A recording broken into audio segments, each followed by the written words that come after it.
उसका कारण कोई बता दे, आप यही पूछिए। ये बिल्कुल किए जाने वाले काम है, डूएबल है, इसमें कोई किसी को भीख मांगने की जरूरत नहीं है। भगवान का दिया हुआ, प्रकृति का दिया हुआ हमारा अपना संपत्ति है। और इसके लिए एक बात और मैं कहना चाहूंगा, हमारी स्थिति अगर बुरा है तो बिल्कुल जीवन भर याद रखिए, कोई दूसरा देश वाला आके हमारा स्थिति को नहीं सुधारेगा। तो किसी भी दिन को कोई भी नहीं आएगा, हमको खुद जागना पड़ेगा। हम कितने होशियार हैं, कितने जल्दी जागेंगे, कितना लेट करेंगे, इस पर निर्भर है। जितना लेट हो जाए उतना कष्ट हो जाएगा, उतना नष्ट हो जाएगा, वो नुकसान हमको फिर झेलना पड़ेगा। लेकिन जल्दी जाग जाए तो स्थिति में सुधार भी जल्दी आ सकता है। हम कितने होशियार हैं, कितने जल्दी जाग जाएंगे, कितनी मतलब चेतना है हमारे बीच में, सवाल इस चीज का है। तो मैं आप सभी लोगों से विनती करता हूं, एक अच्छी बात जब आती है, और मिसाल है ना, मैं कह रहा था कल महाराष्ट्र राज्य के लिए कोई रॉकेट साइंस सीखने की जरूरत नहीं है। तेलंगाना में किया हुआ चीजें इसका मक्की का मक्की नकल करो ना भाई, खत्म हो गया मामला। कोई बड़ा चीज नहीं है, एज इट इज भी करो, बहुत हो गया, कम से कम एक लेवल पे आ जाएंगे। तो ये नहीं कर रहे, इसीलिए मेरा आपसे प्रार्थना है, किसी भी देश जो रूटीन में चलते हुए कष्ट और नष्ट झेल रहे थे, उससे उठ के, उससे उभर कर ऊपर आके काम किया, वहां ही विकास देखने को मिलता है। जैसा कि चाइना है, हमसे बुरा हालत था, हमसे कम जीडीपी था, लेकिन आज क्या है, चाइना देश का नंबर, पूरे वर्ल्ड का नंबर 2 इकोनॉमी है। बगैर चाइना के दुनिया ही नहीं है। आप लोग चंद्रपुर में, बलारपुर में कितने चाइना बाजार है। मेक इन इंडिया बोले, फिर मेक इन इंडिया सक्सेस हुआ तो भारत बाजार लगना चाहिए था। यहां तक कि पतंगों का मांझा भी चाइना से आता है, हमारे भगवान की मूर्तियां भी चाइना से आते हैं, होली के कलर, दीपावली के पटाखे सारे चाइना के। फिर हम किधर है भाई, हम क्या कर रहे हैं? ये भी हम कम से कम तैयार नहीं कर सकते। बैठने वाला कुर्सी, धनवानों के घर में सोफा, पूरे चाइना से। किसे पूछो धनवान भाई कहाँ गए? रे चाइना गया। क्यों गया? फर्नीचर लाने गया, लाइट लाने गया। लाइट भाई ये भी नहीं बना सकते हम लोग। आपको आश्चर्य नहीं होना चाहिए, जो देख रहे लाइट ये भी चाइना के है। अब क्या करेंगे? दूल्हे के साथ बाराती, दुनिया के साथ ही चलना पड़ता ना, दूसरा तो नहीं कर सकते, उल्टा तो नहीं कर सकते। तो इसलिए ये चीज भी अगर हमारे देश में नहीं बना सकते, इतना हमारे युवा को नालायक बना दिया किसने? देश के सरकार ने, राज्यों के सरकारों ने। ये नहीं है हम नालायक है, हम नालायक नहीं है, हम नायक है। लेकिन प्रेरणा, चेतना जो मिलना चाहिए सरकारों से, वो नहीं मिलने पर हम जैसे के वैसे है। तो इन चीजों के मद्देनजर, और कई चीज है, पूरे उद्योग खत्म किए जा रहे, प्राइवेटाइज किए जा रहे,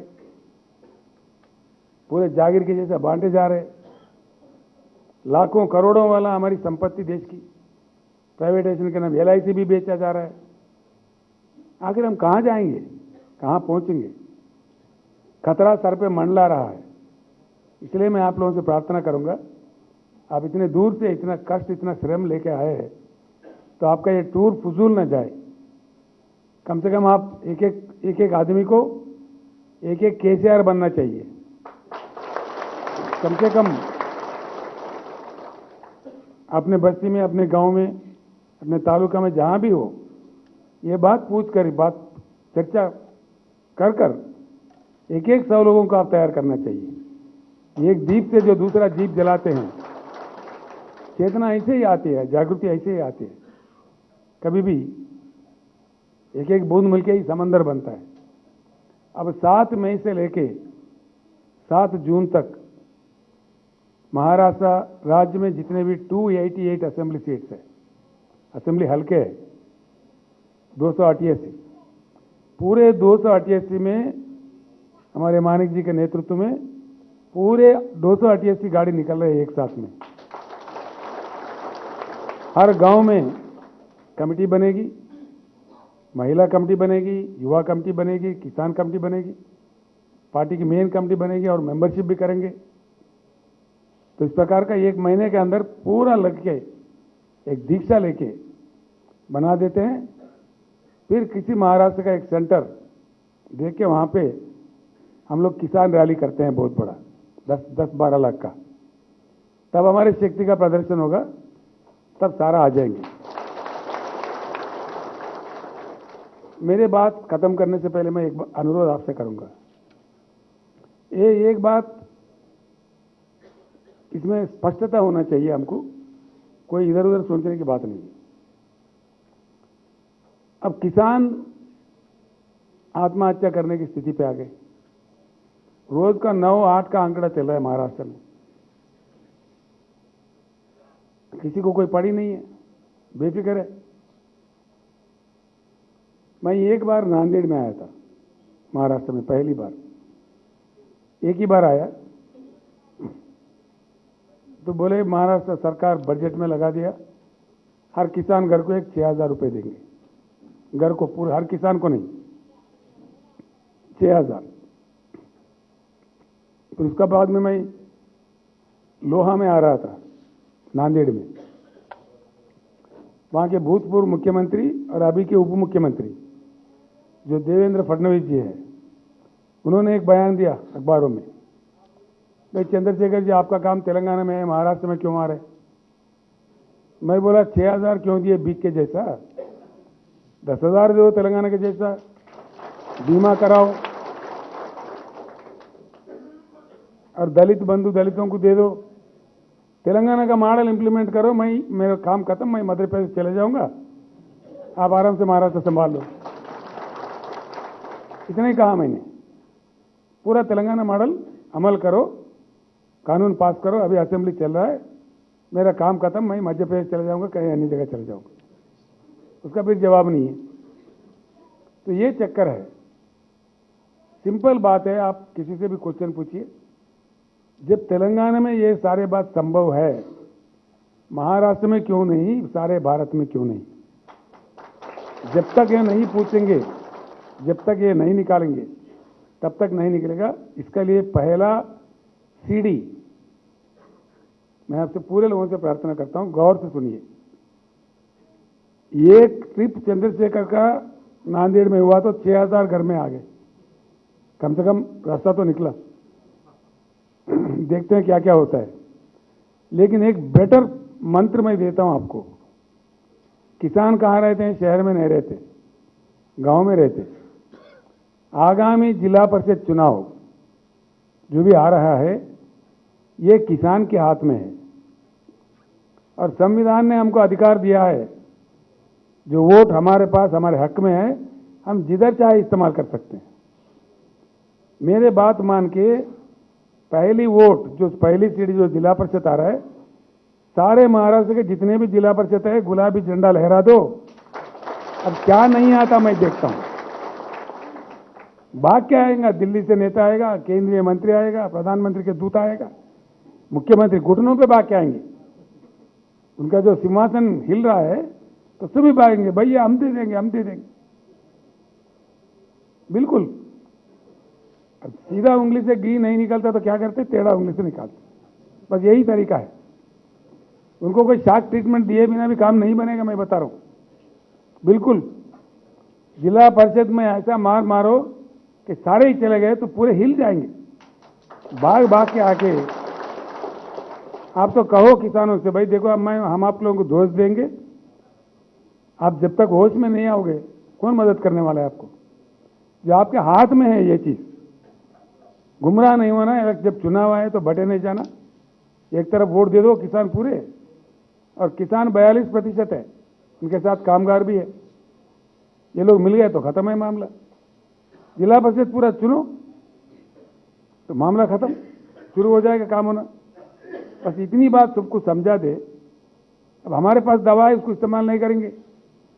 चुनाव आया, फिर कोई आके फिर एक कथा कर रहे तो उसमें फिर बह गए, तो सिचुएशन में कोई बदलाव नहीं होगा। तो ये आप लोग सोचिए, अपने बीच में भी डिस्कस कीजिए, गांव में जाने के बाद डिस्कस कीजिए, चर्चा रखिए इसका। आपके घर से लेके आपके फ्रेंड्स में, आपके दोस्तों में, आपके बस्ती में, आपके गांव में ये चर्चा कीजिए। इससे काफी मतलब समस्या हमारा खत्म हो सकते हैं, कुछ तरक्की हो सकता है। मैं एक बात और कहूँगा, इसमें कई जवान लोग मेरे सामने हैं, वो चाहे मेरे बहनें हो, माएँ हो, हमारे जवान यूथ हो। मैं इतनी बात चाहता हूँ, मैं बिल्कुल, मेरा जो अनुभव है,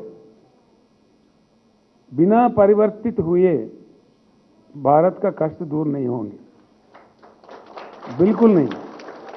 अब तक जो चलता हुआ सिलसिला है उसको हमने देख चुका है, समझ चुका है, झेल चुका है। फिर भी उसमें फंसे रहना नहीं चाहिए। भारत का परिवर्तन होना बहुत जरूरी है। और नागपुर में हमने एक परमानेंट ऑफिस भी खरीदा है, औरंगाबाद में भी खरीद रहे हैं। ये इसलिए बीआरएस भारत परिवर्तन का एक मिशन है। जब तक पूरे भारत परिवर्तित ना हो तब तक ये मिशन जारी रहेगा।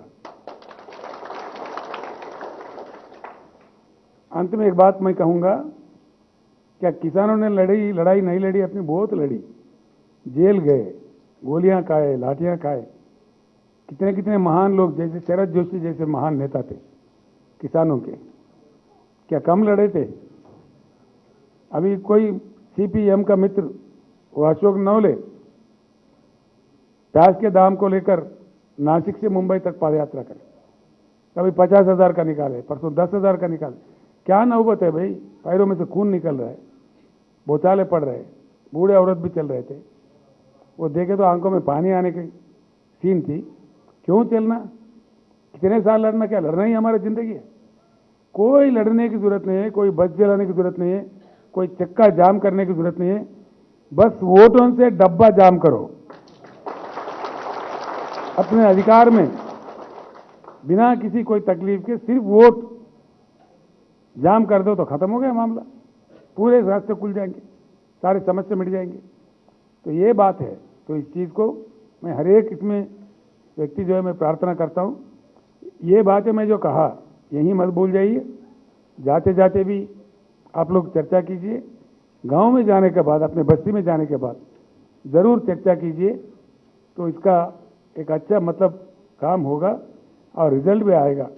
मैं आशा करता हूं आप एक नई चेतना लाने में, इतना दूर जब इतने कष्ट लेके आए हैं, फिर एक बार मैं दिल से आप तमाम लोगों का स्वागत करता हूं।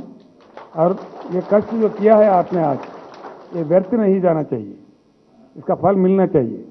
तो इसलिए जाने के बाद फिर वहाँ पे आप जरूर प्रभावित कीजिए, लोगों को समझाइए और साथियों को जोड़िए। बिल्कुल हम कामयाब होंगे, हमको सफलता मिलेंगी। जय भारत।